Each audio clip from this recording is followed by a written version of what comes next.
Bom dia, povo de Deus, é isso aí, vamos estudar a palavra do Senhor, parte de quarta-feira, julgue com justiça. Olha só, como crentes fomos chamados a refletir o caráter de Deus. Paulo, em suas cartas, escreveu: meus filhos, por quem de novo estou sofrendo as dores de parto, até que Cristo seja formado em vós. Gálatas, capítulo 4, versículo 19. Fomos feitos à imagem de Deus, Gênesis 1, 29, a qual foi desfigurada pelo pecado. Quando Moisés falou sobre o poder e a majestade divina, Deus disse que não aceitava suborno e que se importava com os fracos e marginalizados, portanto devemos fazer o mesmo. Tem alguns textos que eu quero falar para vocês com carinho. Eu peço que vocês analisem em casa, estudem com carinho, para a gente poder ver o que é que a gente pode fazer com essas pessoas que são rejeitadas pela sociedade, essas pessoas que são desprezadas pelos poderes políticos e tudo mais. Mas olha só que interessante.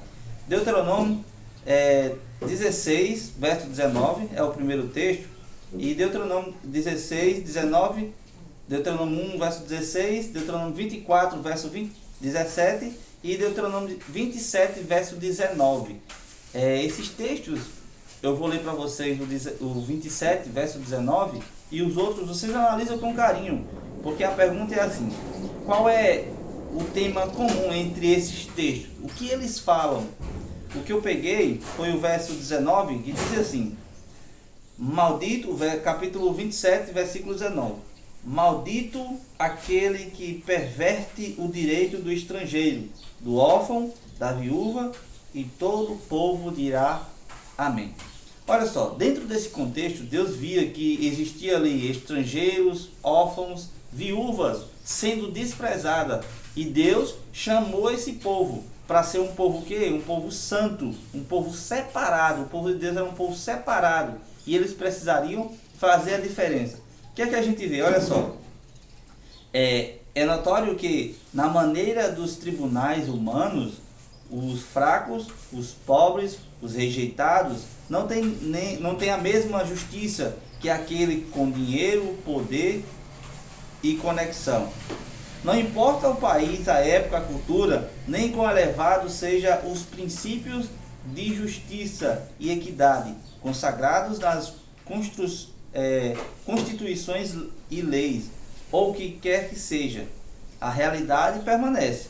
Pobres, fracos, rejeitados quase nunca obtêm a justiça a que outros têm acesso. Essa é a realidade em nosso mundo que a gente vivemos. A gente vê que muitas vezes pessoas, a gente vimos já em alguns jornais, pessoas que passaram anos presos na cadeia e nem tinham feito nada, porque foram julgados injustamente. Mas a gente vê também que os pobres, os órfãos, são todos abandonados. Muitas vezes as pessoas não fazem nada, os poderes que deveriam estar exercendo ali alguma coisa, ajudando essas pessoas, muitas vezes os rejeitam. Mas olha só, temos algo de especial na palavra de Deus. O Senhor queria que no antigo Israel houvesse justiça igualmente para todos, perante a lei. Deus, como soberano, ele sempre quis que a justiça fosse legal para todos. Não só para aquele povo que Deus escolheu, mas para o órfão, para a viúva, para o estrangeiro, todos. A lei deveria ser legal. Mas isso vai além da mera jurisdição, ou seja, sejam santos, porque eu, Senhor, o Deus de vocês, sou santos. Levítico 19, verso 2. Sim, eles sabiam quem era o verdadeiro Deus, tinham as formas corretas de adoração e traziam as ofertas devidas. Tudo bem. Porém, de que adiantava tudo isso se eles maltratavam os fracos, os pobres? Observamos nos escritos dos profetas que o Senhor repetidamente luta contra os opressores, os pobres e necessitados em Israel. Como pode alguém ser santo e maltratar os outros ao mesmo tempo? Ainda tem mais. Isso não é possível, ainda que a pessoa cumpra de forma escrita ou os rituais religiosos devidos.